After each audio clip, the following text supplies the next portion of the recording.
Final Fantasy is a massive franchise which spans multiple games and adoration amongst fans. As the series went from being more of a turn-based to real-time combat gameplay, former started from the first in the series, while the latter started from 11 and onwards, which is considered an MMO, but it still stands. Being a massive fan of FF14 and is the game that made me really interested in this franchise itself, Dawn Trail is either launched or close to launching at the process of writing the script. Seeing how Dawn Trail has a lot of subtle similarities to FF9, how the same was for Endwalker's FF4. Because of that, I went to play FF9, or if you want to be more fancy, FFIX. There will be spoilers in this review, so just a heads up with that. The game starts off with an unfamiliar tune which is not prominent in the franchise, as it does not start with a soundtrack that we associate with Final Fantasy. You know what I mean, the piano opening and all that. The story starts off on a stormy wave, with two barely hanging on people trying to survive as best as they can. Then it cuts off to the princess of the castle, showing us that it was either a dream or a past that happened. Here we get introduced to Princess Garnet. In the first cutscene, it shows us what the game has to offer early on. A big castle with the usual stuff, like queens, princesses, different cities, knights, and airships that look like a regular boats. Everything here screams early Final Fantasy. Since the game's changed up a bit with its storytelling, using more machines, magic not being a thing, and instead had to use different items like materia for FF7 and the like.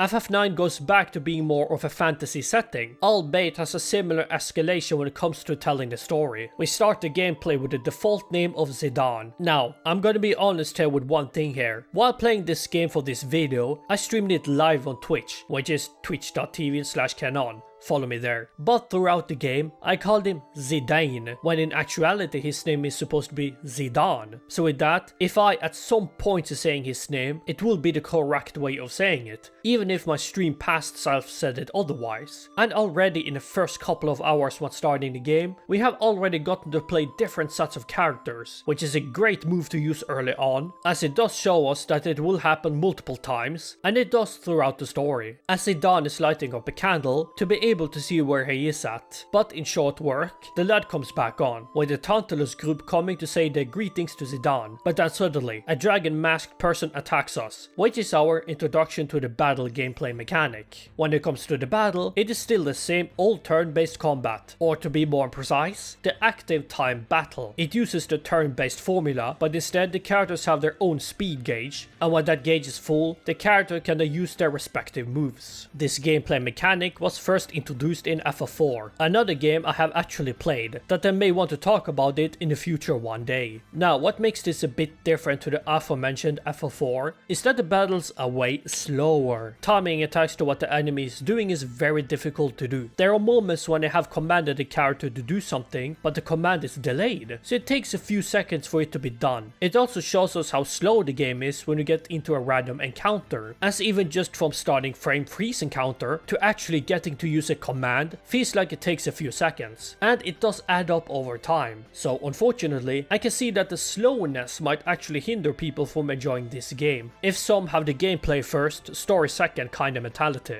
When in combat, you see a secondary gauge, and that gauge is called trance. When that gauge is full, the character will go into a trance. They get transformed, get stronger, and have more moves that they can choose from. However, the downside of the trance mode is not the mode itself, as it makes them cooler or stronger. Instead, there's no button specifically to activate it. What it means is that every time the gauge is full, it will then immediately transform, no matter the circumstances. There are times when a character gets the full trance gauge and transforms, to then immediately win the fight before even a tranced person gets a single hit in because of the aforementioned delay. Now, each character has their own specific moves, which makes sense. Black mages using fire spells, white mages using cures, knights using sword art, and thieves with stealing. Normally, however, those spells and moves will be taught through leveling, but this game does not do that. Instead, you get those spells and moves from wearing certain gears. If you equip a gear that has fire on it, any character that is eligible to learn fire should learn that. And from what I understand, is that the actual gear move that is equipped will level up, separately from the actual character level. So, to keep those moves permanent, they will need to have the gear on for a while, even if you can get better gear at a certain point. So it is either struggle with some battle encounters because of lower stats, but you are guaranteed to learn that move permanently, or not do that, and instead get better stats early on, but struggle at the endgame, with potentially having to move level grind the last hour or so. It is also possible to synthesize multiple gears with each other, to potentially get better or stronger gears that you would otherwise not find naturally. Not only spells and moves, but also passives. Throughout the game, you get a thing called ability points, or AP for short. You have the usual magic stuff and all that, but in a different tab you have a thing where all of the passive abilities are. From there you can equip certain passives or anything helpful to that specific character. An example might be locomotion, which guards against sleep, or beast, bug and bird killer that makes them stronger against those enemies. But you can only get them the same way you get the spells or moves from, by equipping a gear having that ability. To be able to equip those abilities, you will need to have enough AP, which you will get through leveling. There is not only just battling or trying out the different passive abilities or gear matching, there's also a minigame, or a card game I should say, called Tetramaster. Tetramaster is a fun card game, one compared to the triple triad for Final Fantasy VIII or 14. Tetramaster is a card game that is forced upon you halfway through the game, and it is a mandatory event. Zidane chooses to go to the Tetramaster tournament at Treno and needs to defeat 3 different card holders to progress with the story. And from what I have gathered, you don't really get anything for doing the card game, other than just cards that you barely play. But even if I say that, it wasn't really hard, but it could be because I might have been lucky with my card placements and such. The game looks good for its time. A lot of fast moving animations for the cutscenes and the like. I do quite like the aesthetic the game is going for, since if you think about it, the pixel art for the earlier Final Fantasy games, they look more tiny and chibi. Sometimes it's even hard to figure out what the character would look like in a 3D setting because of the minimalistic pixel art. Again, I have no qualms or problems with the aesthetic direction the game is going for, and it just feels more fantasy and familiar monsters. The downside to having great animations is the aforementioned random encounters and battles, as it feels like they want to show how cool the aesthetic can be, and it is, for at least the first few encounters. After that I really wanted it to speed up the animation,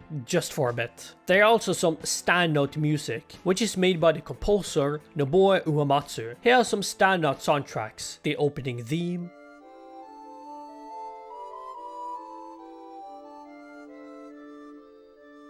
the battle theme,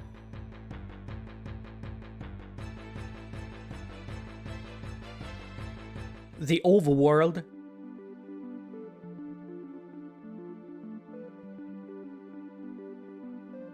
and even Lindblom Castle with its royal theme.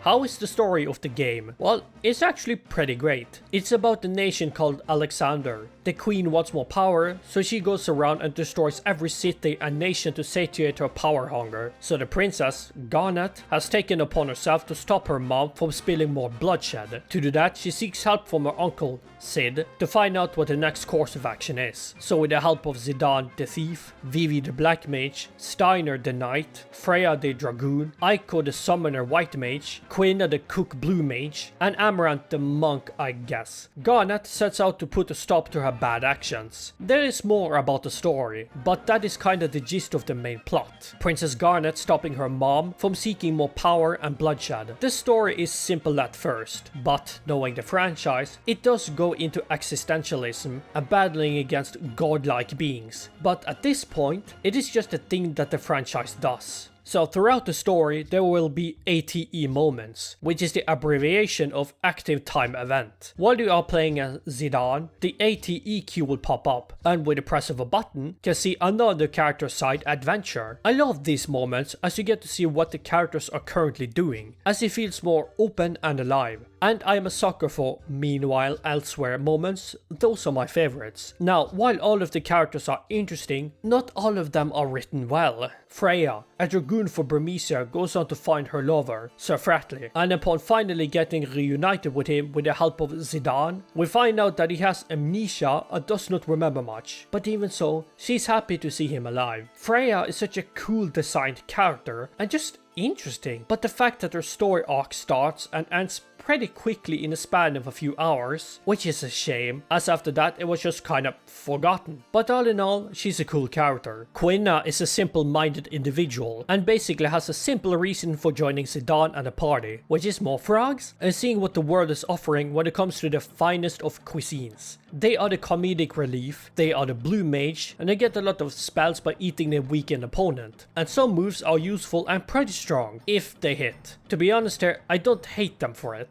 Aiko is another white mage summoner, and her character arc isn't really extensive enough, and she mostly works as a setup for the love story between Zidane and Garnet, and also the unintentional wing girl for Steiner and Beatrix. Still, I don't dislike her, and then again, there's not much you can do while writing a small child without going out of character or age. Amaranth is a weird character that you don't even see the face of, and is mostly a lone wolfer, and is pretty much the complete opposite of Zidane's optimistic viewpoint. He does, however, change his thought process with the help of Zidane, that you can't do everything alone, but other than that, he doesn't really help with anything, and instead he's just really good with punching and hitting stuff, except for when you use the healer passive ability on him, not knowing what it does, and accidentally healing the target with a punch or throw.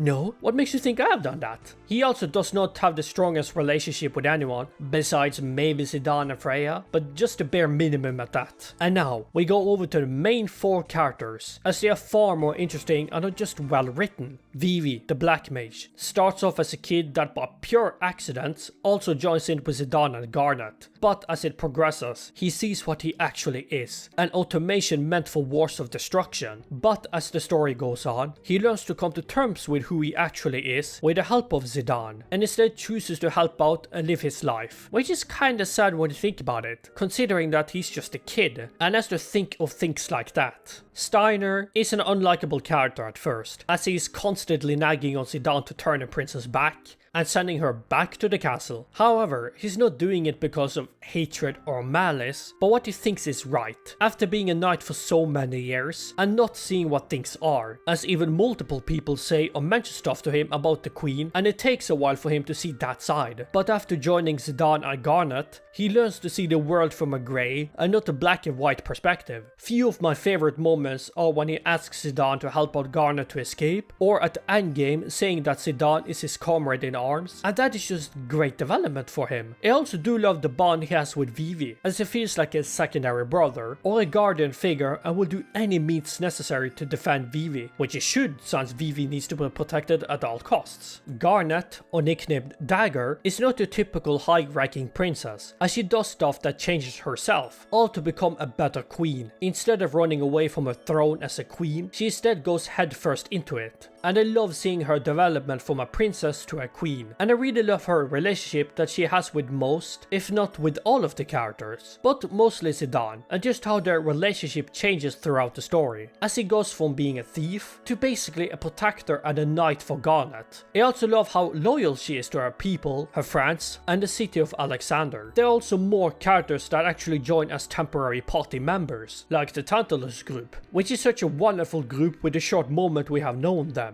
Regent Sid helps out the main party as best as he can, and is more of an information kind of guy, and is probably one of the few memorable Sid personas that this franchise has. Or Beatrix being a near impossible scripted battles from her, as she's a massive powerhouse, but at some points you get control and see how powerful she actually is, and I love seeing the development she has with Steiner. And funnily enough, that love story started with Aiko with a written love to Zidane, but somehow got to both Beatrix and Steiner. And not much to say about Kuja, other than he's an interesting villain, and does develop closer to the end. But let us not forget the star and the main character of this game, Zidane the Thief. Zidane, at first, seems to be a character that is more hot-headed and is a self-proclaimed chick magnet. But throughout the story, you see that he likes to help people, and he does that a lot. And it's also shown before you start the game, when it shows the portrait of the characters and the quotes associated with them. Zidane is virtue with a quote, "You don't need a reason to help someone," as he does that really well. He is the person that helps each character that struggles with something and tells them that he is there and is willing to help if needed. Few favorite moments when he talks to Garnet while they're on a boat, or just being a good friend or brother figure with Vivi. He is the emotional mature character and I really like him for it. Just being a helpful, kind character. And all in all is a positive force, and it does stay like that throughout most of the game. So it really hurts when a group gets to Terra and he gets to know what he actually is supposed to be, as it slowly does break him down. He talks to Garland about what he is, but he falls unconscious and wakes up in a chair from the voices of Vivi and Aiko. This entire sequence is masterful, and it aches to see Zidane in this vulnerable despair phase, pushing people away from him when they try to talk him down, showing us that while he is there helping them, they are also there to help him out. And this is the moment when the rest of the cast helps him out. It is also better when they added the music called You're Not Alone, which only plays in this sequence. This whole scene is extremely memorable, and I understand why many people speak highly of this game. Even the final boss is interesting, albeit a bit annoying if you're way underleveled or don't have enough passive abilities. Necron is the embodiment of every negative emotion that the cast goes through, as he is the personification of existential dread and death itself. The whole game, I feel like most of us has gone through a loss of someone we hold dear, or feeling like we don't really belong anywhere. I have even felt those emotions before once in my life, which goes to show us how brilliant and fantastic Final Fantasy IX story and characters are. Well,